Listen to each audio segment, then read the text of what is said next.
E hoje no Power Minds Connex eu tenho o prazer de receber e conversar com João Apolinário, o Shark, o empreendedor serial e uma grande inspiração do empreendedorismo nacional. Tudo bom, João? Tudo bem, prazer estar aqui, podendo bater um papo e trocar um pouco de ideia. Prazer é todo nosso. Antes da gente falar de Shark Tank, de Polishop, vamos falar um pouco da tua infância, onde você nasceu, onde você cresceu, onde você roubava goiaba. Eu já sou filho de empreendedores. Meu pai empreendia ali no ABC e a gente morava naquele momento, meu pai morava em São Caetano, eu nasci ali em Santo André por uma questão de logística de hospitais e tudo, mas eu morei lá só até os meus 8 anos. E 7, 8 anos aí já mudamos para São Paulo, aqui na Zona Sul, na região aqui mais de Santo Amaro, e aí eu morei praticamente a minha vida toda até os meus 20 e tantos anos, né? Mas eu tive uma infância já muito, olhando muito o que é o mundo do empreendedor, né? O que teu pai fazia? Meu pai, ele era do segmento de automóveis, ele tinha concessionárias de automóvel. Ele foi uma das pessoas que fundou, vamos dizer, inventou esse processo de consórcio. Não sei se você sabe, mas consórcio só existe no Brasil, né? Consórcio é uma invenção de um grupo de amigos, né? Administrado, porque naquela época não tinha financiamento de carro. Nós éramos ali, meu pai, ele começou a vida como já licenciado à concessionária na época da Aero Willis, né? Que virou Ford, a Ford comprou a Willis Brasil. E ele seguiu nesse segmento de automóveis, depois virou Ford ônibus, Ford caminhões, enfim. Aí depois já tivemos Honda Automóvel e Renault, enfim.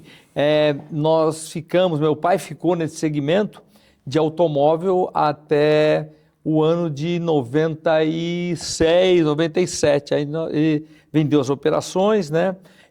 Porque eu não seguia essa mesma linha, eu acabei sendo investidor. Eu sempre gostei dessa história de estar investindo e usando o meu network que eu tive por uma oportunidade, né, de meu pai ser um empresário, um empreendedor ali na região, muito conhecido. Então eu também sempre acabei tendo uma pessoa que gostava muito de estar investindo, de estar participando de outras empresas e usando, como eu falei, o network que meu pai tinha, que eu tinha, e conseguindo trazer alguma coisa a mais para aquelas pessoas que já estavam começando a empreender. Então eu tive a minha infância ou melhor, a minha juventude já foi sempre trabalhar, sempre gostei muito de estar fazendo, participando. Então eu comecei a trabalhar com 15 anos para 16 ali já. Mas qual a primeira coisa que você fez, o primeiro negócio, o primeiro trabalho? Primeira coisa que eu fiz quando meu pai soube e viu que eu estava querendo trabalhar e já queria ter as minhas coisas. Já queria ter as minhas coisas. Ele falou, você gosta, então eu vou pôr você para vender consórcio. Então a primeira coisa que eu fiz foi vender consórcio. E depois fui trabalhar de vendedor, porque é muito importante saber e ser vendedor, né? Então, ele sempre me incentivou nisso. Então, as pessoas têm que ser vendedoras, né? As pessoas às vezes acham que o vendedor é a última coisa. Bom, se eu não tiver nada para fazer, eu vou ser vendedor. Está errado. O vendedor é a primeira coisa, a coisa mais importante que existe dentro de uma empresa. O empreendedor, ele precisa ser vendedor, ele precisa saber se vender. O médico precisa ser vendedor, o advogado precisa ser vendedor, ou seja, o engenheiro, o arquiteto. Então, ser vendedor é muito importante. Porque a primeira coisa que a gente vende é nós mesmos, né? O nosso trabalho, a nossa imagem, o nosso brand pessoal, né? Sem dúvida. Tem toda a razão. Cada vez mais a gente bate nessa tecla, né? Que não só a gente, mas várias mentorias pelo Brasil afora, né? Esse skill aí de vendas tem que acabar de vez o estigma que carregava, né, na tua época, como você já relatou. Eu acho que até hoje, né? Aquela pessoa fala, poxa, vê se você consegue algum emprego lá para o meu filho, nem que seja vendedor. Né? Quer dizer, vendedor é a coisa mais importante que tem para ele fazer, negócio, né? E fica, às vezes, jogado como a última coisa, né? Que você vai pedir uma empresa, né? Chega numa empresa grande, como uma empresa pode chegar lá, olha, poxa, vê se algum arruma um emprego, meu filho está precisando trabalhar, alguma coisa aí para ele fazer, nem que seja vendedor. Quer dizer, é o contrário, né? O vendedor é a coisa mais importante, é aquela pessoa que representa a sua empresa para o consumidor. Ou seja, se ele for mal atendido por um vendedor, se aquela pessoa não souber fazer um fechamento de negócio, não souber explicar, demonstrar um produto, demonstrar um serviço, você não vai ter sucesso no seu negócio. Então, o vendedor é a coisa mais importante que tem, as pessoas colocam como a pior coisa, né? As empresas mais espertas, nas empresas mais espertas que eu conheço, o vendedor às vezes ganha mais que o presidente. Né? Comissão para lá, comissão para cá, enfim.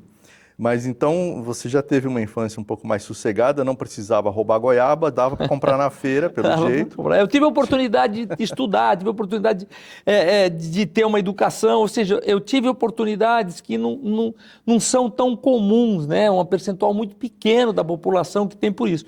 E é exatamente por isso que eu, há alguns anos, já venho dedicando um pouquinho do meu tempo para estar dando esse meu grau de colaboração. Inclusive, quando eu entrei no Shark Tank, pra você ver, a gente tem canal de televisão, a Polishop inaugurou o canal de televisão dela em 2003. Eu até 2015, eu nunca tinha aparecido numa televisão, eu nunca tinha dado a cara, perdendo várias coisas que você acaba perdendo, né?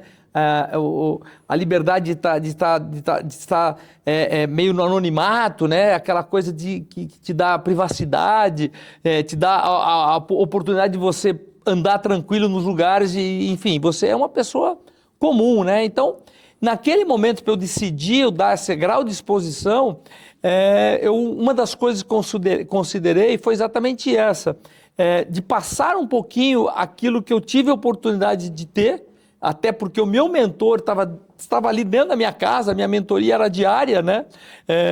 E com exemplos, né? Porque todas as pessoas, elas são muito mais sensíveis aos exemplos do que às palavras. Ou seja, você falar uma coisa, a percepção é de um jeito, mas na hora que você vê os exemplos, vê a realidade acontecendo, você tem uma experiência diferente e acredita diferente, porque você está vendo, né? Então, eu tive essa oportunidade. Então, eu procuro passar um pouquinho disso para as pessoas. E uma das coisas que a gente fez, ou seja, hoje, durante esses 9 anos que eu fiquei ali no Shark Tank, à frente ali, o meu objetivo era exatamente esse, passar a educação, essa educação de empreendedorismo para aquelas pessoas que estavam empreendendo ou que queriam empreender. E eu percebi isso como uma realidade, porque eu ia vendo ano a ano, as pessoas chegavam muito mais preparadas para apresentar o seu negócio. Por quê? Porque já tinham assistido e já falaram, poxa, olha o que eles estão perguntando, olha o que nós como Sharks perguntávamos e perguntam ali é exatamente aquilo que é importante para que a pessoa saiba, é o mínimo que a pessoa saiba. As pessoas têm que saber o seu negócio, têm que conhecer profundamente, têm que estar se dedicando, têm que estar trabalhando à frente, têm que conhecer os seus números, né? Tem que saber o que é um valuation. Então, tudo isso eu acho que é muito importante, quer dizer, você poder passar um pouquinho daquilo que você aprendeu, daquilo que a vida te proporcionou para as outras pessoas. Conhecimento sem você passar para os outros, é um conhecimento perdido. Fica só com você, um dia você vai acabar morrendo e acabou, terra, né? E acabou isso. Então, enquanto você puder passar isso, eu acho que é importante, é um dos propósitos que eu tenho na minha vida hoje, de poder passar o máximo que eu puder, de uma forma objetiva, clara, fácil, com simples linguajar, para as pessoas realmente entender e poderem realmente ser cada dia melhor. Não, você tocou em 2 pontos que a gente bate bastante aqui no Power Minds, que dar uma cara, né, para a empresa, quem é que está por trás desse negócio, desse produto, desse serviço, né? Até porque a gente percebe que o mercado consumidor, as novas gerações, elas têm prezam muito pelos próprios valores, né? E pelo match que o produto ou a empresa que eles estão consumindo tenha com esses valores. Então, se você, João Apolinário, é a cara da empresa e divulga os seus valores, esses valores refletem na empresa, refletem no produto e no serviço, e dá match com o consumidor, beleza, ele vai te consumir. Se não der, você está fora.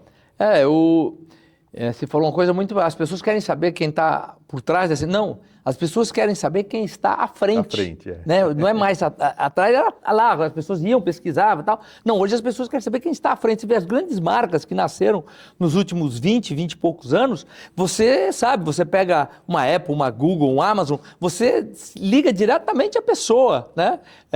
Então, isso faz parte do novo empreendedor. Não tem mais espaço daquele empresário moita, né? Aquele cara que fica escondido. Não, hoje, inclusive, existe as mídias sociais no qual a pessoa conversa, fala com você, ela entra nas suas mídias sociais e ele vai lá e ele elogia, reclama ou faz qualquer coisa ali com a pessoa, né? Então, é um oceano aberto mesmo, né? Então, acho que isso daí é o que o consumidor espera. Ele quer saber com quem ele está fazendo o negócio, né? Porque desde a época lá de trás, né, que a gente estava, né, que eu via acontecer no negócio, por exemplo, de automóvel, né, que era o negócio do meu pai. A pessoa ia lá, para o vendedor, a gente tinha volume de vendas de carros, né? Para o vendedor era mais um carro que ele estava vendendo naquele dia, às vezes. Não era nem na semana, era no dia. Era 1 ou 2, 3 carros por dia que o vendedor vendia.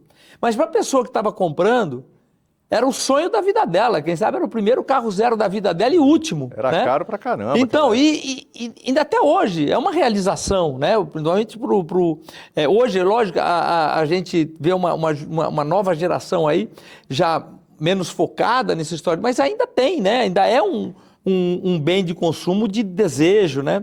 E então o que a gente fazia? A entrega, o diretor, o presidente da empresa, o que for, ia lá no dia da entrega e entregava um cartão para a pessoa, só na hora da entrega. Já tinha explicado, olha, está aqui, esse é meu cartão, quando o senhor quiser, estou à disposição e tal.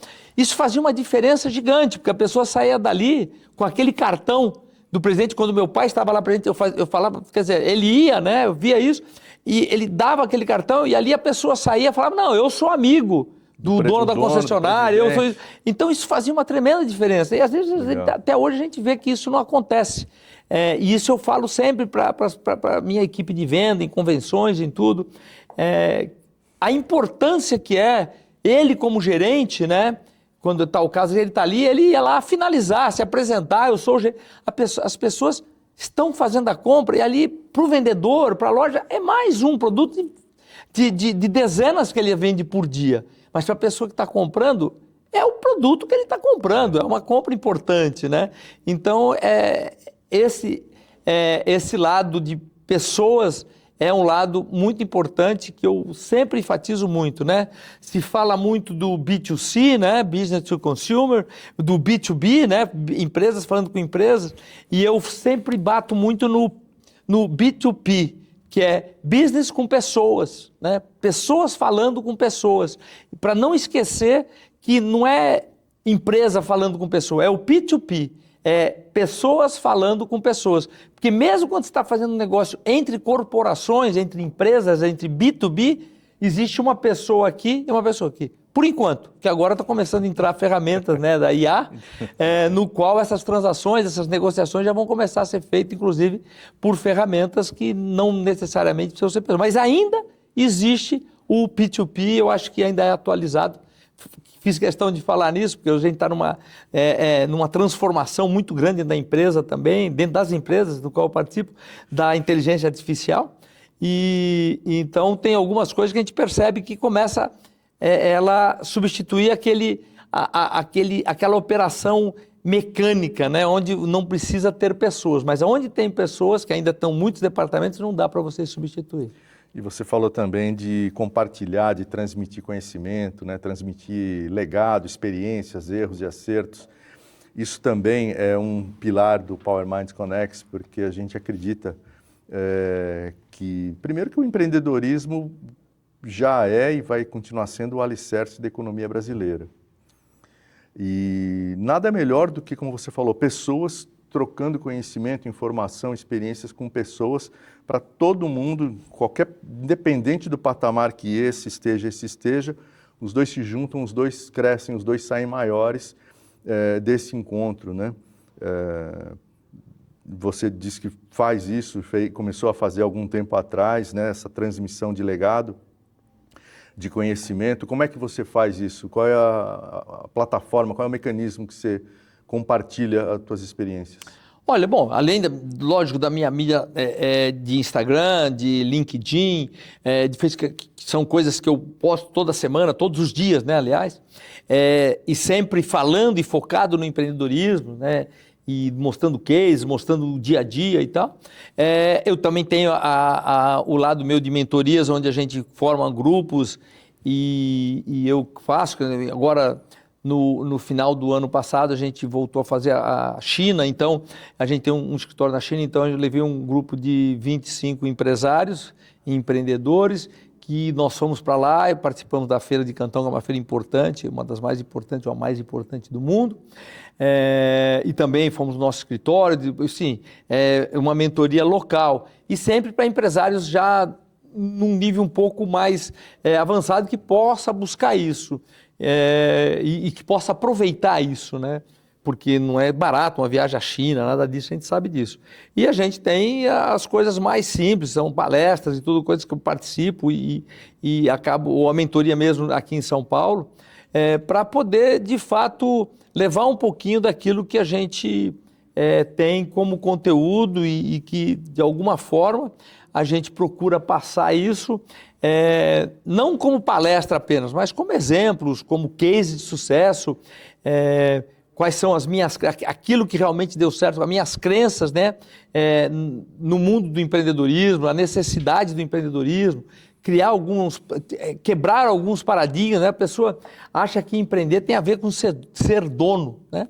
E empreendedorismo não é ser dono. Empreendedorismo é atitude, é ação, é comportamento, né? Você pode ser um empreendedor sendo uma pessoa trabalhando em alguma empresa, porque empreendedorismo tem a ver com atitude, né? Quando me perguntam, às vezes, né, nas minhas mídias sociais, me perguntam, eu queria ser empreendedor, o que você me sugere? A minha sugestão é simples, comece a empreender onde você está trabalhando, ou seja, a sua oportunidade está ali, porque nada melhor do que você aprender e errar com o dinheiro dos outros. Não é, pô?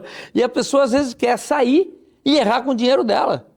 Então, poxa, comece a empreender, comece a fazer as coisas, você tem muita oportunidade e muito sucesso onde você está trabalhando. E de que maneira faz isso? Dando sugestões, criando novos processos? Não, atitude de empreendedor. Se fala muito atitude de dono. Eu não gosto de usar esse termo, porque dono, você pode ser dono sem ser empreendedor. É acionista de uma empresa, você é dono. Não, é atitude de empreendedor. Essa é a diferença. As pessoas resumem como atitude de dono. Ou seja, são atitudes, são pequenas atitudes. Não existe uma bala de prata para você ter sucesso na vida, né? A sucesso na vida tem a ver com uma soma de várias coisas. E para você realmente ter sucesso no empreendedorismo, você precisa ser reconhecido como um líder naquilo que você faz. Porque se você não for reconhecido como um líder, você não será seguido. O líder, naturalmente, as pessoas seguem o líder. No que ele faz, no que ele fala, as pessoas seguem. Diferente do chefe, porque o chefe ele é só obedecido, as pessoas obedecem o chefe porque ele mandou. Agora o líder não, as pessoas olham e começam a seguir ele. Então, a primeira coisa é você ser um líder naquilo que você está fazendo. E o que precisa para a pessoa realmente ser reconhecida como um líder? Quando você vai procurar um líder, você vai procurar o quê? Você vai querer o quê do líder?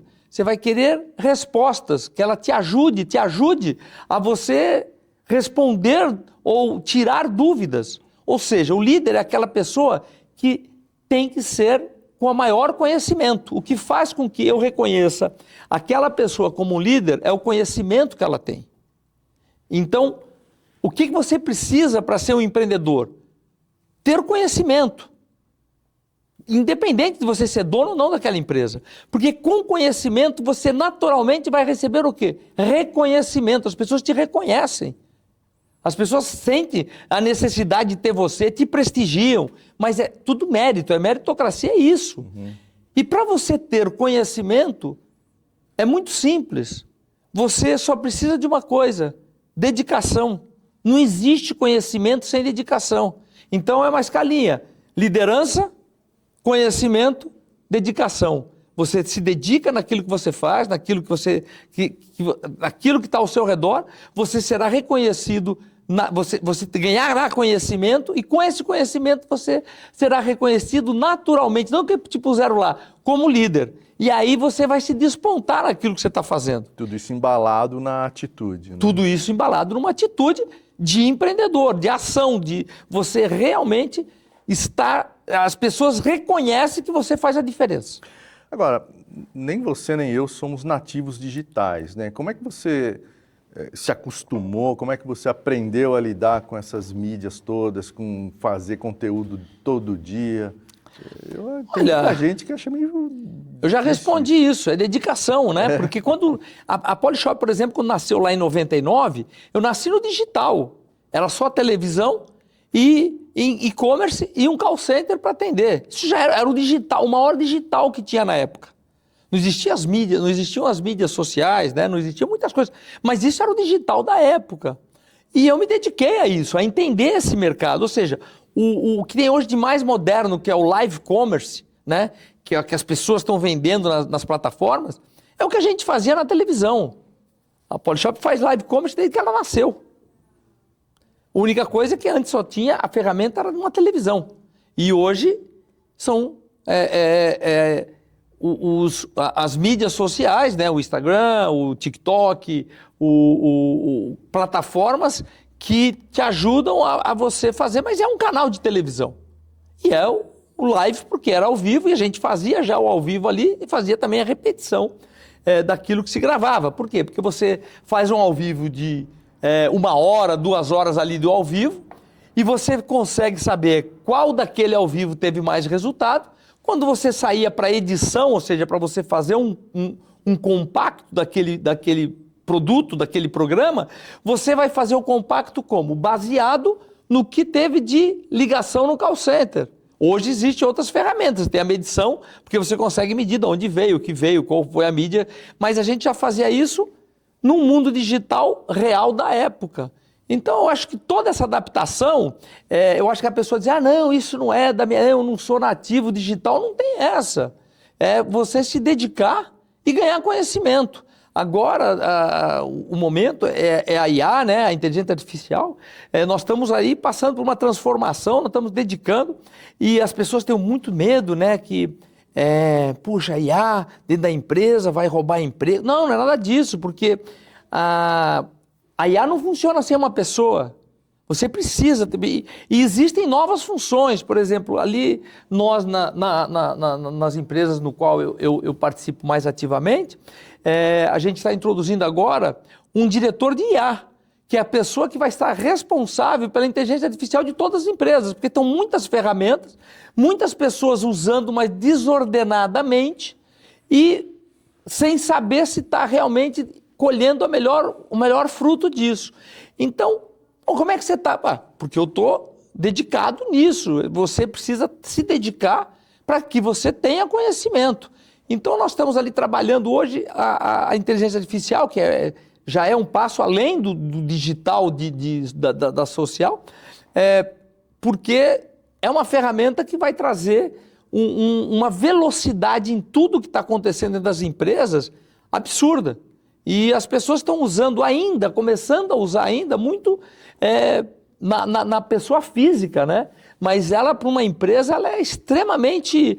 ela te ajuda a avaliar tudo, né? Tem coisas que você precisaria treinar uma pessoa, e aí você perde essa pessoa, porque essa pessoa vai embora por algum motivo, às vezes até por um motivo pessoal, e você perdeu tudo aquilo. A IA você tem que entender, em cada departamento, como se fosse um colaborador seu, com crachá, com tudo ali dentro. Em cada departamento você tem que ter uma pessoa que é o IA, que é virtual, mas aquela pessoa tem que estar presente lá. E aquela pessoa tem que ser a pessoa que vai trazer informações para aquele grupo. E olha que interessante, isso tudo é uma mudança de toda a empresa. Introduzir uma cultura de inteligência artificial. E a empresa que não introduzir isso hoje, ela vai perder muito espaço e muitas oportunidades. E você está envolvido com quantas empresas hoje? Olha, mais diretamente eu estou envolvido com 4 empresas, né?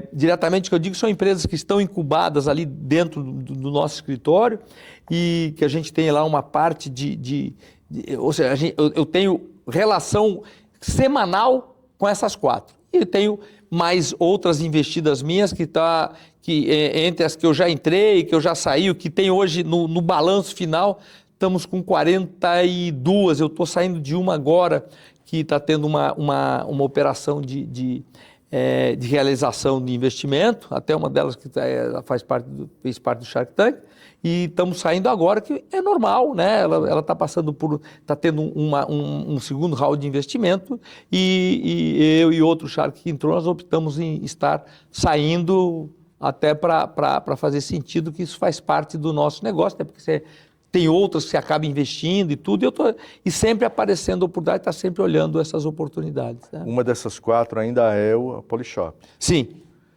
Tá. E você como timoneiro em mar revolto... Mas não sou o CEO, né? Eu tenho um CEO lá na empresa e ali é que toca o dia a dia da empresa. Então né? tá. Mas como é que você está lidando aí com... Varejo sempre foi complicado e sempre será, pelo jeito, né? E vocês estão nesse momento aí atravessando uma certa turbulência. Que horizonte você vê para isso? O varejo sofreu muito com a pandemia, né? A pandemia transformou... nós, por exemplo, nossas lojas 100% em shopping center. Shopping center passou por 2 grandes ondas, né? A primeira, que a gente teve ajuda do governo e ajuda inclusive de alguns shoppings, mas a segunda onda, onde fecharam shoppings, quase um ano depois, essa foi sem ajuda nenhuma e um IGPM gigante, o varejo passou por muita dificuldade. Naquele momento vai se buscar dinheiro, no qual o custo estava 3,5%, né? E daqui um pouco transforma-se, né,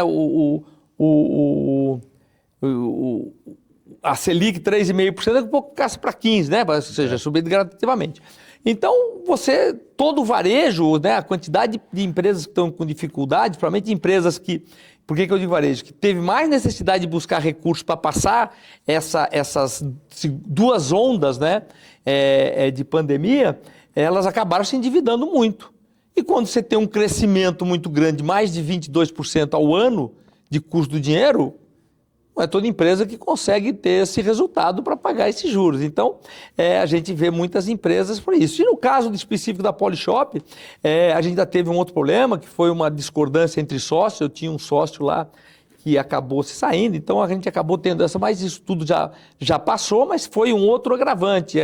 É uma das coisas que a gente sempre está aprendendo, por isso que a gente eu falo em passar conhecimento, né? Eu acho que qualquer sociedade tem que ter um acordo de acionista muito bem escrito. Aí, sócios, né? Atenção, cadê os sócios? Tem que ter um acordo de acionista, porque o melhor momento de você fazer acordo é no momento da paz, não no momento da dificuldade, do estresse, da tempestade. E né? é quando o caixa ainda está meio suave ali, né? Porque no começo de tudo, né? Mas você imagine você num momento de tempestade, onde você precisa assumir o timão e você tem um sócio que se acovarda dentro de um sistema, se assusta, né, dentro daquela situação. E eu dou o exemplo do navio, né? Quando você está num navio, numa tempestade, você não pode tirar os motores e ficar à deriva. Você precisa fazer o quê? Botar toda a tripulação em firma, manter a tripulação toda ela motivada e segurar o leme com sabedoria. E dar motor. Porque a melhor forma de você enfrentar uma tempestade é com o motor avante. Você não pode tirar o motor e deixar aquilo balançar que vai virar. Você precisa encarar a tempestade. E quando você tem uma tripulação dividida, é muito difícil, né? Mas, enfim, isso tudo são águas passadas. A tempestade já passou e a pandemia também. E a gente, vida que segue, mas a gente tem muitos desafios, porque as coisas, né? O Brasil vive momentos muito difíceis, né? Mas o varejo sofrendo muito, né? Existe uma disputa muito grande de mercado, as margens, né? Cada dia elas estão mais apertadas. O digital, né? O mundo digital trabalha no desconto, né? Na destruição de valor. E você vê grandes sites aí, né? Que jamais ganharam dinheiro como site. Veja quantos sites fecharam. Sites que chegaram a valer mais do que a empresa da loja física. E hoje já nem existem mais, foram fechados, né? Abriram mercado, abriram bolsa, abriram ações, né? Foram para o mercado de ações e tudo valendo uma fortuna. Então, tudo isso são adaptações que o mercado passa e o varejo é o para-choque da economia.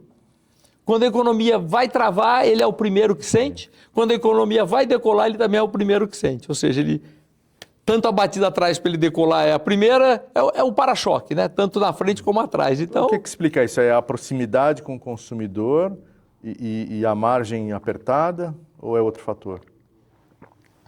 Veja, são duas coisas, né? Margem apertada é porque o mundo digital entrou querendo ou acreditando numa tese que eu não concordo, que é a tese de você ganhar market share. Uhum. Eu quero ganhar market share. Eu quero ganhar. A maior empresa, né, de e-commerce do mundo, né, que eu não sei se a gente pode falar, mas enfim, é a Amazon, né? Ela foi ganhar dinheiro quando ela saiu da compra e venda, do varejo. Ela passou a ganhar dinheiro na nuvem, em outras coisas, né? Em tecnologia, vendendo tecnologia e também na plataforma de marketplace. Ou seja, quem estava vendendo, hoje a maior parte das pessoas que estão vendendo são terceiros. E não a própria comprando e vendendo. Ela tem isso, mas é pequenininho, perto do faturamento total dela. Por quê? Porque houve uma destruição muito grande de valor. E só quem ganhou com isso, um lado positivo, de certo lado, foi o consumidor. Porque os preços cada vez mais apertados, uma briga mais acirrada entre o varejo. Eu conheci essa semana, exemplificando isso, uma empresa do ramo de alimentos e bebidas conquistou a liderança do mercado operando no vermelho. Então, está no vermelho. Agora que eles estão decidindo mudar a estratégia porque já atingiu essa meta de market share. Tem várias empresas que nasceram, foram criadas assim, né? E estão passando por isso ainda, né? Para ganhar o market share. Eu, pessoalmente, para isso você precisa ter um bolso infinito. E o fundador, empreendedor, ele começa a vender participações daquela empresa. Daqui um pouco a empresa, sei lá, tem menos de 5% da empresa e o resto já está tudo distribuído por aí. Não apita mais nada. E eu não sei trabalhar assim, eu não estou criticando, mas é um modelo que eu não sei. Eu ainda fui, nesse aspecto, eu fui criado naquela empresa que você precisa, desde o início dela, ser uma empresa com resultados positivos. Isso não tem nada a ver com investimento. As pessoas confundem muitas vezes lucro com investimento. Ah, não, esse ano eu não tive lucro porque eu montei uma fábrica nova. Pera, minha gente, pelo amor de Deus, vamos pensar bem. Uma coisa tem a ver com investimento. Não tem nada a ver com o seu lucro. Eu tive um lucro esse ano, acabei o lucro com 10 milhões, investi 20. Ah, então você deu prejuízo de 10? Não. Você teve lucro de 10. O teu investimento foi 20. Não se mistura isso. E existe, às vezes, uma confusão nisso, né? Não em empresas grandes, evidente, mas em empresas menores existe muito essa confusão. Ah, não, esse ano eu não ganhei dinheiro porque eu investi numa fábrica nova. Pera, a pergunta não é essa. Quanto o teu negócio deu de resultado? O quanto você investiu é uma conta à parte, é uma outra conversa. Então, isso tudo faz parte de uma educação empreendedora que, infelizmente, muitos não tiveram a oportunidade de ter para conseguir dividir, separar isso, né? A melhor coisa é misturar. Ah, não, mas eu comprei meu carro novo porque minha mulher estava sem. Isso não tem nada a ver com o lucro ou prejuízo da sua empresa. Sua empresa tem que ter as contas dela separadas, inclusive da tua pessoa física e dos investimentos. Investimentos não tem nada a ver com o resultado operacional daquele ano ou daquele mês, né? Vamos só juntar, então, ensinamento com encerrar o capítulo Polishop aqui. O Polishop hoje tem mais ou menos um quarto do tamanho que ela já teve em algum momento, né? Um pouquinho mais agora, já.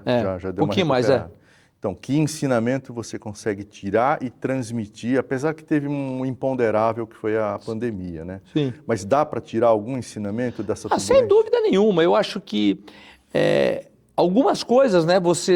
Eu sempre coloco que você tem duas formas de encarar os problemas e as adversidades e as dificuldades. Uma delas é se sentir derrotado.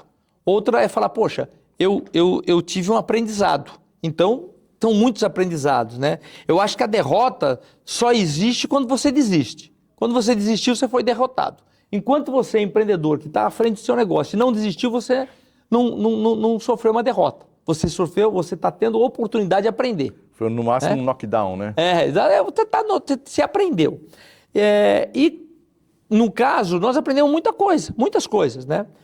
Inclusive, nós melhoramos, isso era uma tese já minha, e aumentamos os produtos de marcas próprias. Por quê? Quando você tem marca própria, você sai desse mundo de tanta destruição de valor do varejo. Você consegue ter produtos de mal, porque conforme vai destruindo o valor, a própria indústria, como é que a indústria olha? A indústria olha sempre para o concorrente. Vamos dar um exemplo, Air Fry. Um produto que nós lançamos, tivemos um preço, começamos todo mundo ali vendendo a 800, 900, 700, hoje tem Air Fry vendendo a R$200. Você que começou com a mania do Air Fry? Sim, a categoria Air Fry no Brasil foi lançada pela Polishop. Só na minha família deve ter uns 8. Pois é. E mostrando o produto, um produto inclusive que tinha patente, a Philips tinha patente e não conseguiu resolver esse problema de patente. Muitas pessoas, inclusive, acham que não, eu tenho patente disso. Não vale nada, infelizmente, porque existe especialista em quebrar patente. Então, esse negócio de patente, esquece, você precisa ganhar mercado, né? Ser o primeiro e conseguir ganhar mercado. E ali a gente criou a Air Fry, a marca, fizemos tudo. Tocamos o negócio. Vendemos muito bem e começaram a surgir essas Air Fry sempre pensando em destruição de valor. Por quê? Porque a indústria está sempre olhando para a outra indústria, o seu concorrente. E para mim, eu acho um erro. Eu olho sempre para o consumidor, aquilo que o consumidor quer. Então, nós mantivemos a qualidade do nosso produto, pelo contrário, melhoramos a qualidade do nosso produto, trouxemos mais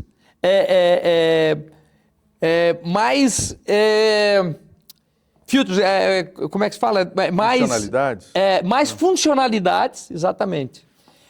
Mais funcionalidades para os nossos produtos e colocamos, inclusive, a última que nós lançamos, colocamos, inclusive, inteligência artificial nela. Eita.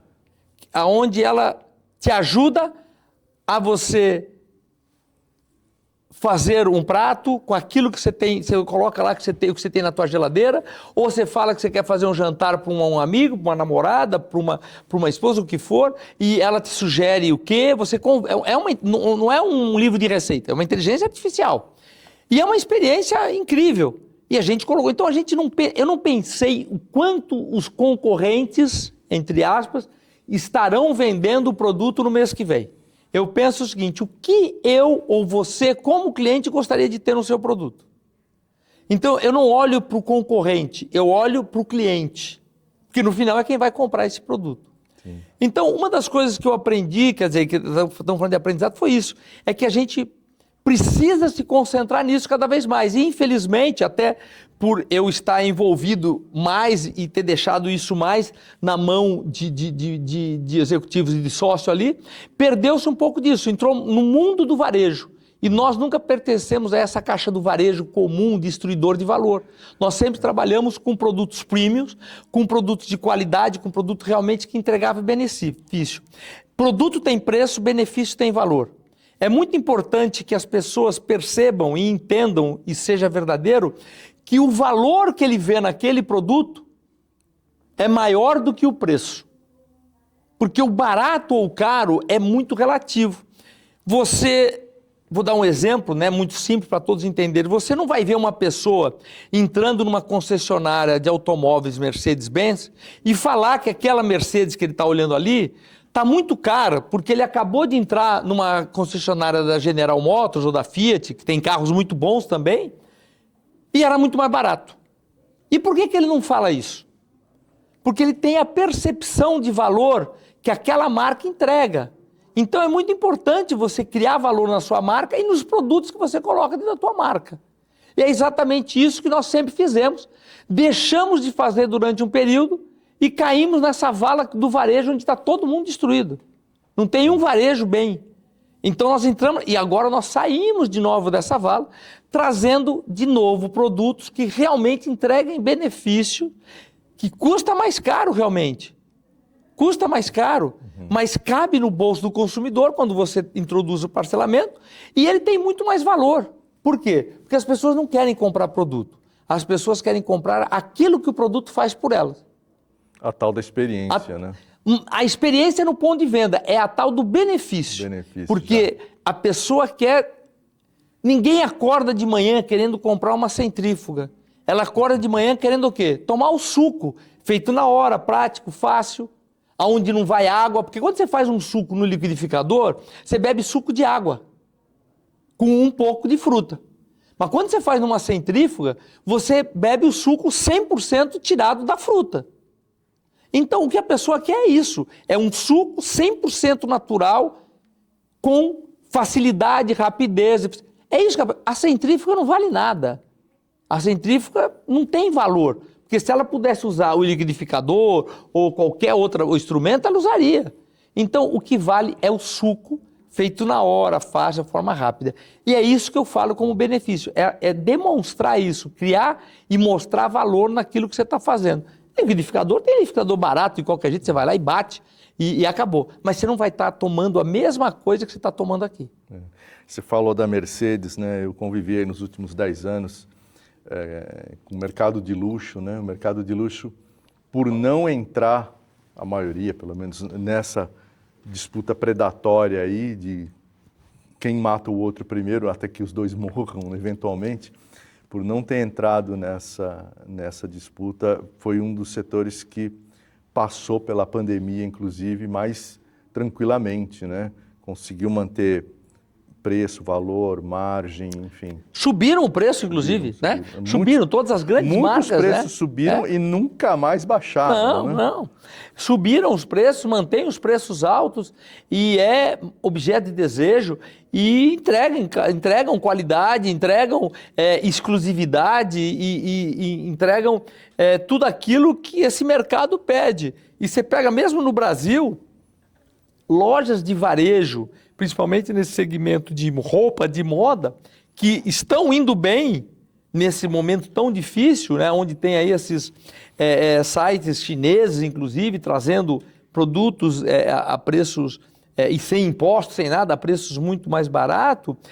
As únicas lojas, o único varejo que não sofre é o varejo de luxo, né, porque...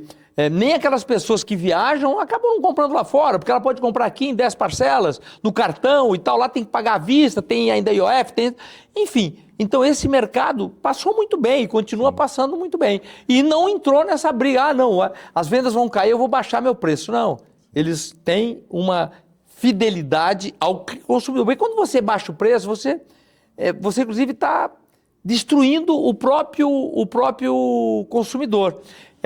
Tem exemplos, né, de lojas físicas que a mesma loja no e-commerce ela é mais barata o produto. Como você se sente como cliente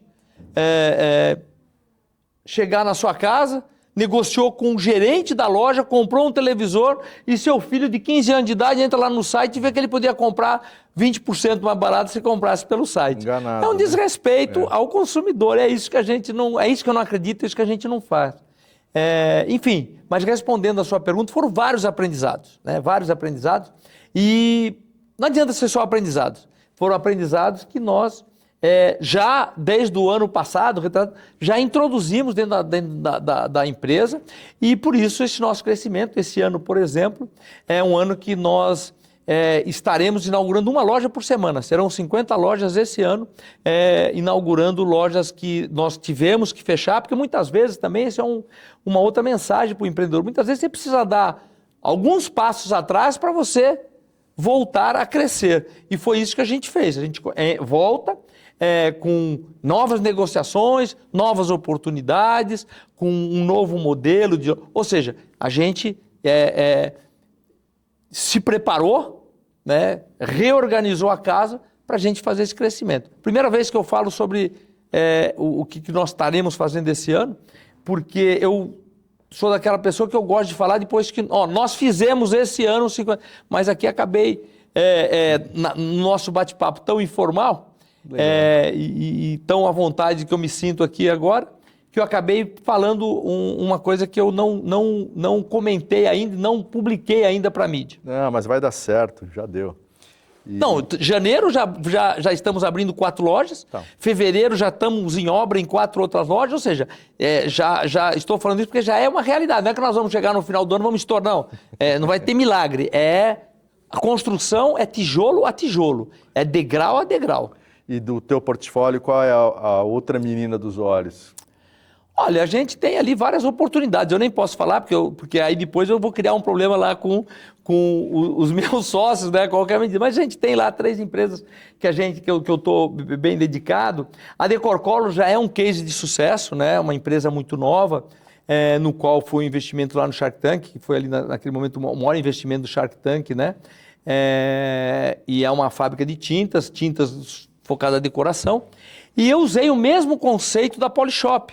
As pessoas que vão numa loja de tinta, elas vão naquela loja de tinta que existe, acho que posso falar, milhares no Brasil, alguns milhares de lojas, né? Tem, só na minha cidade, São Pedro, lá tem umas 15. Pois é, quantos habitantes tem lá? 30 mil. Então, 30 mil tem 15 lojas, pra você imaginar como é que é esse mercado. São milhares e milhares de lojas, mas você entra, você já deve ter entrado numa dessas lojas. Sim, estou reformando minha casa. Então... E o que você encontrou quando você entrou na loja? Lata de tinta. Então, você encontrou latas. Ou seja, uma loja de tinta é uma loja de latas. Você encontra apenas latas lá dentro. E você não foi comprar latas lá. Porque lá era um showroom. Se você quiser alguma lata para dar de brinde, de final de ano e tal, você vai lá, que lá é um showroom de latas. Porque só tem latas para ver. E quando você entrou lá, você não entrou para comprar lata. Você entrou para comprar o quê? Tinta. Não. A tinta é o meio, você entrou para comprar uma parede pintada, decorada, isso. Protegida. Ou seja, a tinta é o meio. Então todas as lojas ela tem ou lata ou tinta. Mas o que você gostaria de ver lá é paredes pintadas, protegidas, decoradas. Ou seja, é isso que as pessoas buscam, que é o que você vai aplicar na sua casa. Beleza. E foi exatamente isso que eu introduzi ali na Decorcolor como conceito de negócio, usando exatamente o conceito Polishop, que é o conceito de benefício. Demonstrar a experiência, aí sim que entra a história, a experiência no ponto de venda. A pessoa chega lá, ela vê uma parede com um berço na frente, a outra com um sofazinho, ou seja, os efeitos diferentes de cada possibilidade que você tem. Essa tinta aqui você pode pintar sobre azulejo. Como é que fica? Eu tenho lá o azulejo pintado. Esse aqui você faz a cobertura, tira toda e faz... Como é que fica? Eu tenho lá o fase a fase mostrando, desde o azulejo, o promotor de aderência, depois o que faz toda a parte de cobrir, toda a parte de alinhamento dos azulejos, depois a parte final. E aí é uma área molhada, então você pode passar aqui, polir uma resina e você joga água, você demonstra. Então, essa experiência no ponto de venda que nós introduzimos. E realmente foi um sucesso, a gente lançou outro produto também de proteção muito grande, que foi a tinta emborrachada, né?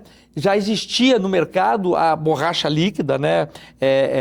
Ou melhor, já existia no mercado a tinta emborrachada e nós também lançamos, mas eu falei, não, eu preciso de um produto muito melhor, que custaria-se muito mais caro.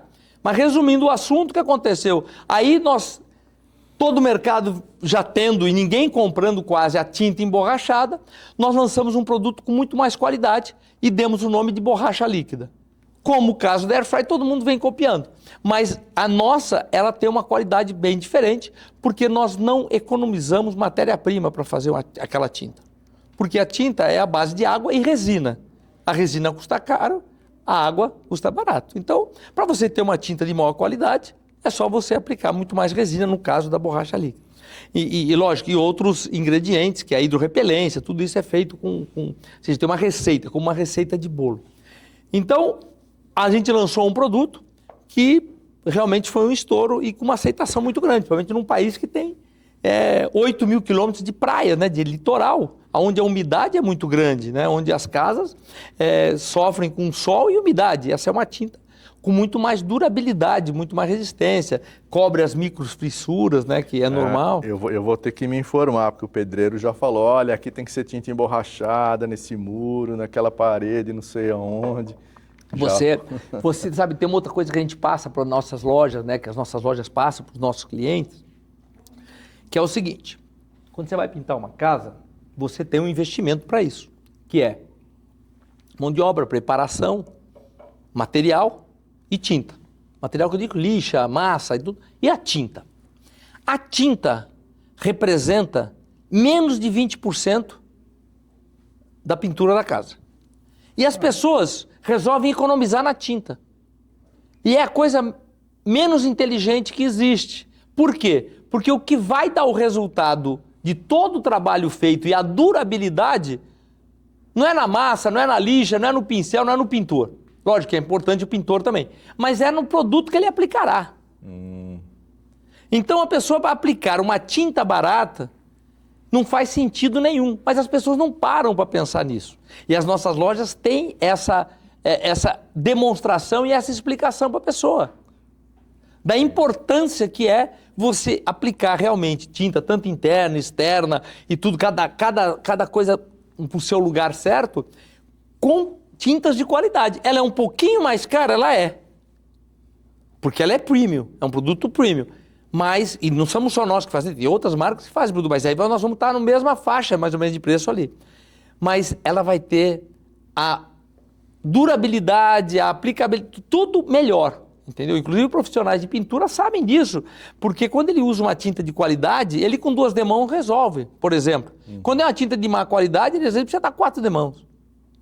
Por quê? Porque ela é muito menos densa, ela é muito mais aguada, vamos dizer assim. E essa foi uma empresa investida lá no Shark Tank? Foi uma empresa lá, uma empresa muito pequena. É um cara novo, não é o fundador dela? Sim.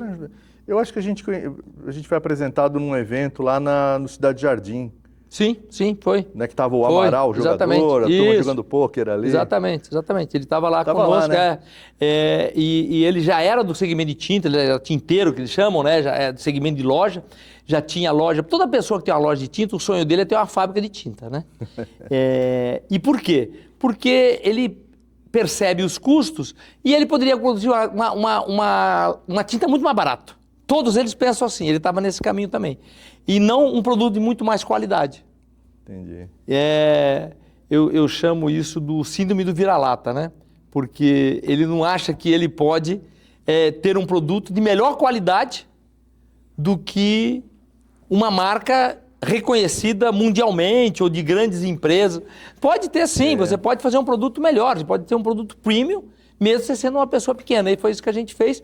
E nós, em 3 anos, entramos no modelo de franquia e criamos a maior rede de lojas de tinta do Brasil. Hoje são mais de 540 lojas franqueadas nossas. Mas já? Já. Hoje nós já temos esse número, mais de 40. Eu não estou com o número atualizado, mas são mais de 540 lojas franqueadas.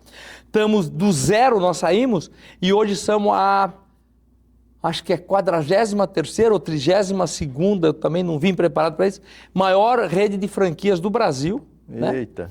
E tudo isso feito em 3 anos, com um segmento de tintas, no qual a gente entende que é um empreendimento de muito sucesso, não só para nós, mas também para a nossa rede de franqueados. Lógico, tem franquias que às vezes a pessoa monta achando que basta abrir uma loja de tinta que as pessoas vão bater lá e vão comprar tinta. Não é assim, né?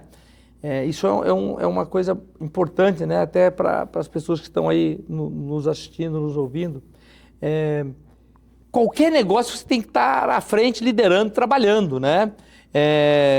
Você precisa, de fato, ir atrás das oportunidades, ir atrás. Se você não entende nada de tinta e não quiser se dedicar, você achar que você vai abrir uma loja num bom ponto e as pessoas vão entrar lá e comprar, não existe isso.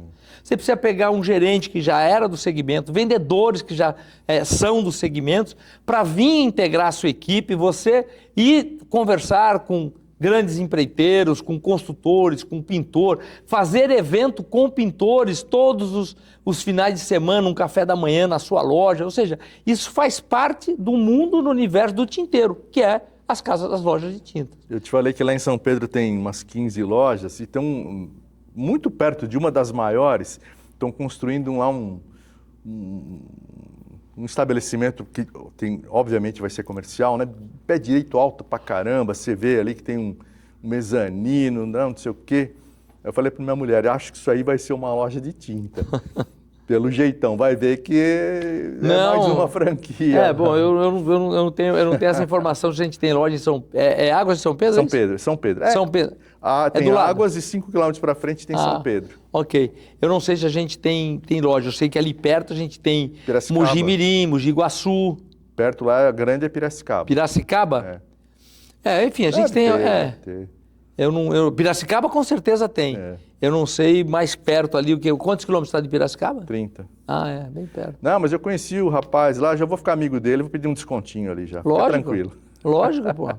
E no Shark Tank, como é que foi a experiência? Os bastidores, foi essa que eu falei, né? Não tem podre, foi uma experiência muito legal, passar um pouco dessa história, daquilo que a gente teve a oportunidade de aprender e passar isso para o público em geral. E a segunda coisa muito importante também, que me despertou a decisão de estar participando, né? Nunca é um motivo só, em nada é um motivo só, é uma soma. Foi o lado da gente levar uma mensagem para as pessoas, né, que assistem, de fato o que é um empresário, um empreendedor, porque infelizmente a palavra empresário, muitas vezes, as pessoas acham que é aquele cara que aproveita do coitadinho do funcionário, é aquele cara que é um malvadão, né? As novelas, tudo leva para esse lado, né? Aconteceu alguma coisa errada, lógico, existem os maus empresários. Como existe o mau médico, o mau advogado, existe tudo. O mau funcionário. Né? Existe tudo, né? Mas não é a maioria. A maioria é o que sustenta esse país. As pessoas não podem esquecer que tudo é gerado pelo empreendedor. O governo não gera nada de riqueza. Quem gera riqueza são as empresas. Empresas do governo estão aí, vejo o Correio dando prejuízo e tal. Ou seja, quem gera riqueza e paga toda essa história são empreendedores. Quanto mais empreendedores nós tivermos no Brasil, melhor será o país para todos nós que vivemos nele. Então, ali era exatamente para levar essa mensagem, onde chega uma pessoa começando um sonho e querendo ser empresário. E aí quando as pessoas estão lá assistindo, daqui a um pouco ela também quer ser um empresário, quer ser um empreendedor. Empreendedor e empresário é a mesma coisa. Então levar um pouquinho dessa mensagem, mostrando esse lado, né? Tirando um pouquinho esse tipo do que o empresário é o malvadão, que não é verdade. Não é verdade. O empresário é aquele cara que gera oportunidade, gera riqueza, ele gera empregos, ele comercializa, ele paga o aluguel, ele paga o salário, ele paga os impostos e o que sobrar e quando sobrar é o que ele põe no bolso. Porque antes ele tem que pagar todas as obrigações dele.